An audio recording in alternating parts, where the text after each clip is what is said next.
just gonna get a slap bit of B-roll. Hello once again.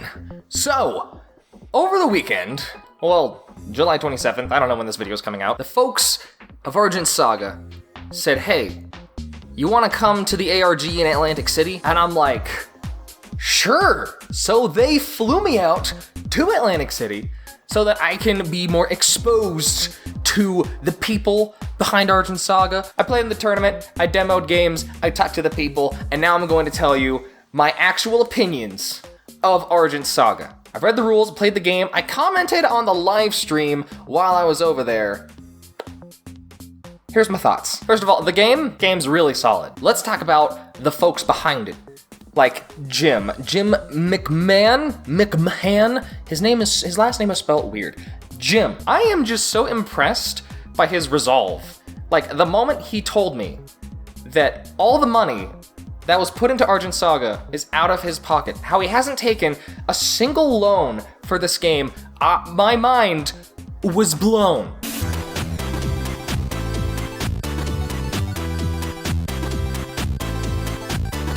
I'm trying to wonder, do we have this much goddamn equipment in this company? Yes, you do.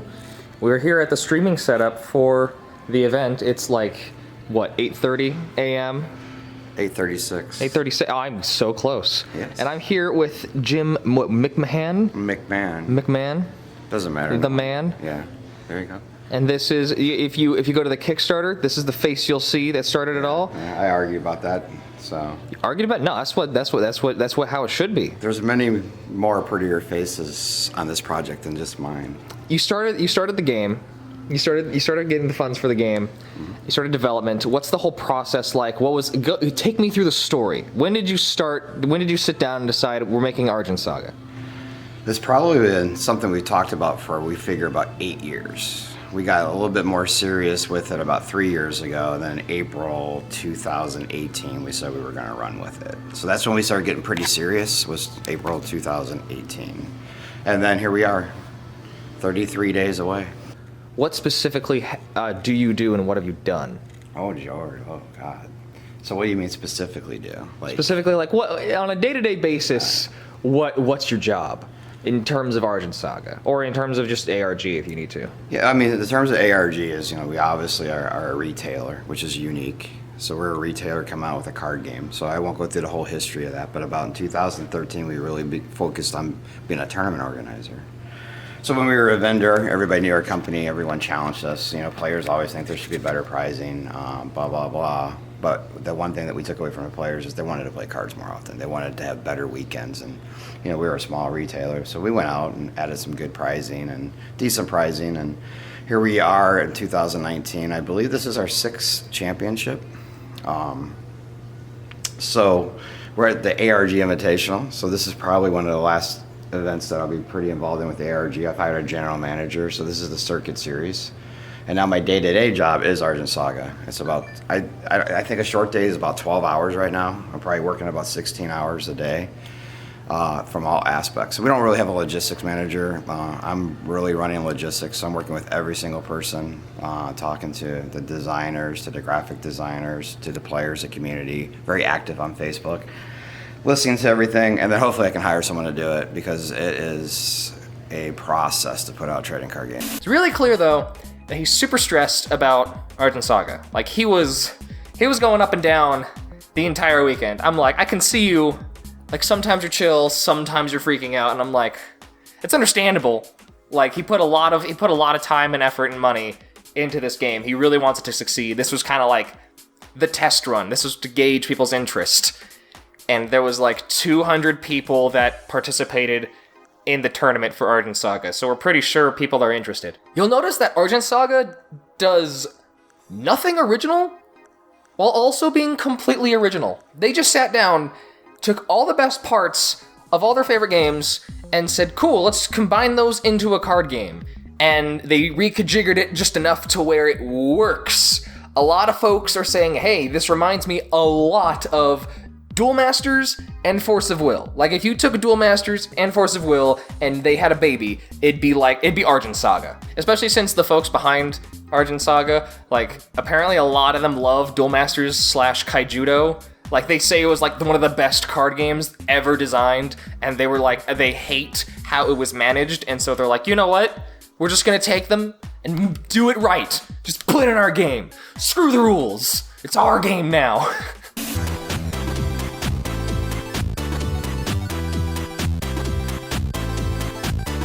My name is Jeff Jones. I am one of the creators of Argent Saga, and I have been working with Ultra Reality Game for almost 2 years now to make this game come alive. So what are the struggles have been with making the game? You designed all of it, or have you had multiple people around it? Is it just a purely you kind of scenario? We've had multiple people on the project. I've been one of the main driving forces, along with Rob Hebert, who's also one of the creators. It's definitely been a struggle. It's a lot harder than people would let on. But if it was easy, I mean, everyone would be doing it, right? How drastically has the game changed from when you started? Yeah, that was probably what I would go into. It's drastically changed. It's in the very beginning, there were like 6 towers. Towers didn't have defense points. Certain mechanics work differently than they do now. But I think that's the way it kind of always should be. If your game hasn't changed, I feel like there's probably something wrong. You're overlooking something. It's very important to embrace change and make sure that you want to get things to that point where things feel good to play. And I think we've gotten with the short amount of time that we've been working on the project, I think we've gotten to like a really good place. So why did they choose you to make the game? What gives you the credibility to really create, be the head designer of the whole game? Sure. So I've known Jim and ARG for a very long time. It's a very long story, but I played Yu-Gi-Oh! For a very long time. One of the top Yu-Gi-Oh! Players for many, many, many years. I've played basically every card game as soon as it comes out. It's one of the things I really like to do is give everything a try, get a feel for things. I just really enjoy games in general. Years ago, Jim talked about making his own game, and that's something I've always wanted to do. It was always very important to me to try and create something that brings joy to people the way card games have always brought joy to me. Eventually, Jim came back a few years later and was like, I'm ready to do it. Do you want to be a part of it? Because he always knew I wanted to do it. And so I said yes, and the rest is kind of history. Now the people behind Argent Saga, they're pretty great. I felt very comfortable being there within like a day. And let me tell you, that weekend was brutal. Like, I was there to make a video. Like, my job was easy. I was behind, I could, they were like, hey, you're here, we flew you out here. You can go behind the table, you can go behind the desks, you can get up on the stage, whatever. So I was there seeing all of the crap they had to go through, and I was eventually like, dang, you guys need help. And I started helping. I was demoing Argent Saga to a whole bunch of people.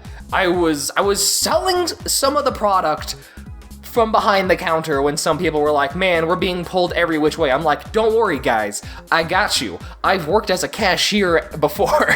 And then eventually, when I wanted to take a break, I went up on stage just to sit down. But the stage is also like where you go to put in your match slips, and that's where people talk to you and ask questions. So people were coming up to me asking questions like, hey, where do I go to register? Hey, where do I go to turn on my deck list? And I'd be pointing them in the right direction, and I'm like, okay, that's when I put out a tweet where I'm like, guys, I'm just working now. Am I gonna get back pay? The guys who run the ARG deserve a lot more love for all their work. In your first time. I mean, I'm glad I'm here when there's like nobody, so like it's easier. Oh yeah. Oh my. So like we have usually like our vendor stations, and then usually we have like banners everywhere just like to show what games are going to be ran and where they're going to be ran. Then I think that's going to be the demo tables. So that's probably just where I'm going to be hanging out, demoing with people, showing people the game, and they're just going to be playing and having fun. What else? Then we have like our stage and our judges stations. So that's usually where like all of the magic happens with pairings, printing stuff out, turning slips in. And then we have like our traditional vendors booth where usually like people can come in, buy and trade cards as they need it. If they don't want their prize card, usually they can just sell them here sometimes. Huh. Yeah. That's strange. I never considered somebody not wanting their prize card. Usually because depending on the game, their prize card could be worth a lot. Oh. So they're just like, yeah, I'd rather just have like the money for it. But usually most of the time it's good enough to where people want to keep it. Cool. Now here's the thing. I love how much control Argent Saga has over the game. And I think it's smart. It's not really the most original idea. It's been done before, but Jim says he wants the game to be unique in more than just the mechanics. He's putting actual people into the card game. He's letting some fans design the cards. That is probably not going to last too long. They're probably just going to be given some direction, like, hey, I want the card to do generally this idea, and then the R&D team is gonna balance it out. They already have like 2 people in the game already, like Cosmore and I think Jeff Jones. They said, hey, this guy is. They said, hey, this guy is Jeff Jones, and I'm like, okay, very sketchy, but okay, sure. They even went so far as to say that anybody who wins, like the World Championship, gets their likeness as a card. I don't think they're gonna get to design the card. Don't quote me on that. I don't know. There's just so many issues when a fan gets to design a card. They usually don't do it right. It's just not a good. They make it way too overpowered. So, who are you? You got a card going? Yeah. Getting in the game? Dalen Mack, I play for the Baltimore Ravens professionally for football. Just making a card, trying to put the Raven likeness on it. Really excited about the Argent Saga game. Yeah. So, what effect are you going for the game, for the card? Right now we're going for a fair effect. Fair effect. A game that'll keep that'll be fair for the game that won't just break it. So can't really spoil it right now. But okay, keeping it secret. Yeah, keeping it safe. Yeah. All right. They even went up to me and said, "Hey, do you want to be a card?" And I'm like, "Yes. I already have artwork. Here you go. Why? I want to be a dark unit. Here you go. Here's the flavor text I want." And I was like, "Hey, you guys can design the card." And they went, "No, really. What do you want?" I'm like, "No, I don't want to mess up the game. Just design the card." I'm like, "No. What do you want?" I'm like, "Do you guys just want direction? Is that it?" "Yes, we want direction." Like, okay, mind control, steal something like that. Probably give it instacast. It's cool. And they were like, "Cool, that's all we need." Continuing. So I might be a card in this game. Not sure how that's gonna work out. It won't come out until like set 4 or 5. So, or it might be a promo. Could be a promo card. It's probably gonna be a promo card. That case may come at any time. I don't know. But now, here's the part where I get serious. Argent Saga aside, let me talk about card games. Because this event kind of opened my eyes to a lot of other TCGs, and especially with Force of Will. Because I talked to the guys who talked to AG, who know a lot about what happened behind the company, and now I know far much more than what I thought I would know. I was not expecting to get all of this information, and I realized the true reason why I loved Force of Will. You see, it's not the cards that make the game. It's not the mechanics that make the game. It's the people that make the game that is what makes the game. That's the reason why I love Bakugan so much, because I went to them, I saw their faces, I talked to them, I heard about their struggle when making the game. Now I'm like, Bakugan's pretty cool. I know that there's cool people behind the scenes. And when you have like Yu-Gi-Oh, where they literally don't talk to anyone, it's hard to love the game anymore.